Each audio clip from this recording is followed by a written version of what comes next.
అబద్ధాలకైనా కానీ ఒక హద్దు ఉండాలి, ఒక పొద్దు ఉండాలి. చంద్రబాబు నాయుడు చేసిన దుష్ప్రచారాలు అంతా ఇంత కూడా కాదు. నేను ఒకసారి మీ అందరికీ కూడా కంపేర్ చేయమని అడుగుతా ఉన్నా. ఒకసారి పాత పాస్బుక్ ఎలా ఉండేది, మేమిచ్చిన కొత్త పాస్బుక్ ఎలా ఉంది అనేది ఒక్కసారి గమనించమని అడుగుతా ఉన్నా. మీరు గమనిస్తే పాత పట్టాదారు పాస్బుక్ పుస్తకాల్లో భూమి వివరాలన్నీ కూడా చేత్తో రాసి ఉంటాయి. గమనించండి ఒకసారి. ఒకటి కనపడతా ఉంది, ఫోటో కూడా కనపడతా ఉంది, మీరే చూడండి. భూమి వివరాలన్నీ చేత్తో రాసి ఉంటాయి. ఆ పాత పుస్తకాల్లో ఎక్కడా కూడా మ్యాపులు లేవు.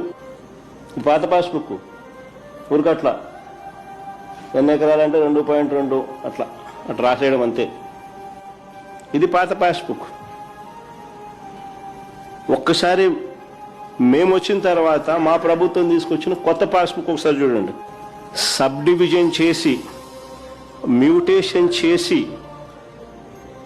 చేసిన తర్వాత with unique land parcel number, geo tagging చేసి లాటిట్యూడ్ లాంగిట్యూడ్స్తో ల్యాండ్ పార్సల్ మ్యాప్, ఆ క్యూఆర్ కోడ్, ఇవన్నీ మా బుక్లో ఉంటాయి.